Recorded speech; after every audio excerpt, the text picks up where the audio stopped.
Imagine you're a tourist interested in coming to the United States. Well, there's a new proposal, a new bill from an Ohio senator forcing tourists to place a $15,000 bond before they enter the United States to prevent them from overstaying their visa. What do you think of this idea?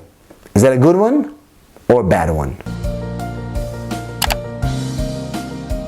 Hello everybody, and welcome back to Immigration Channel. This is where we explain complex immigration matters in short, simple videos. We make immigration easy. And with this video, we'll talk about a new proposal, very controversial, from an Ohio senator proposing that tourists who are coming to the United States should post a bond of $15,000 before they enter the United States in order to avoid them overstaying their visas. Before we talk about this controversial bill, what that means, what are the chances of this to pass, if you're here for the first time, make sure to subscribe to our channel so you're always aware of these new videos that we release to give you updates about immigration law.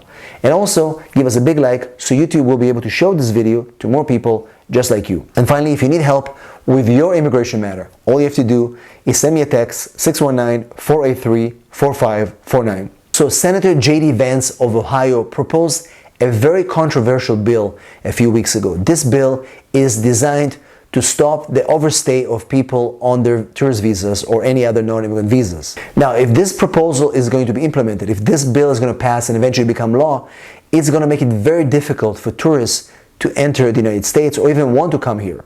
And again, while this bill doesn't really have a good chance of passing the way it looks right now, the fact that it's being introduced, the fact that it's being promoted is a direct attack on immigration and the prospects of people coming and visiting the United States. Under the bill, also known as Timely Departure Act, this is going to force visitors to the United States to place a bond anywhere from $5,000 to $15,000, depending on where they're from and their immigration history. And this money is going to go back to them only if they exit the United States under the terms of their visa.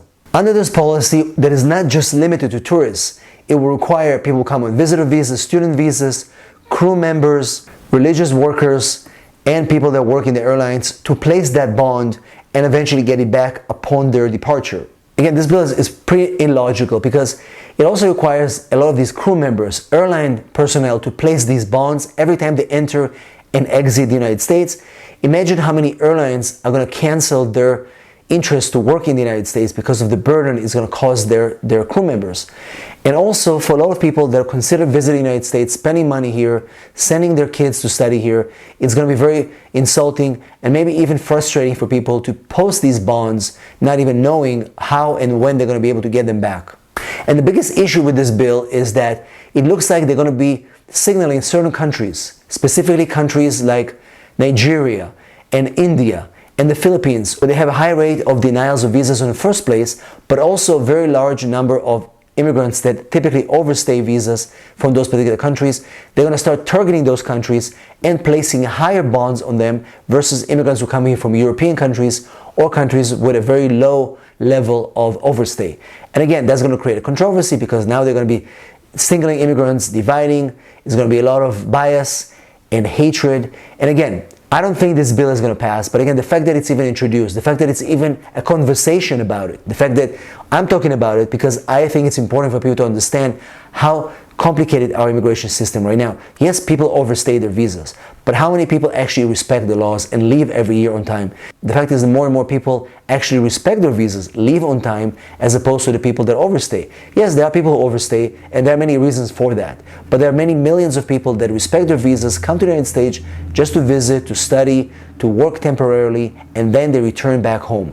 Let's focus on those people. Let's create laws to encourage more people to come to the United States, to build this economy, to be able to enjoy the good things in this country. And also when they leave, they're going to be able to benefit from those and spread the words about the positive things they've learned in the United States, instead of focusing on fear, intimidation, and discouraging people from moving to the United States. Once again, my opinion is that this bill is never going to pass, but the fact that we're talking about it is already a sign that our immigration system is broken, and maybe, just maybe, there's going to be a good sign that immigration reform is on the horizon, because whenever we have all these crazy bills, if you look at the history of immigration law, we know that something good is coming.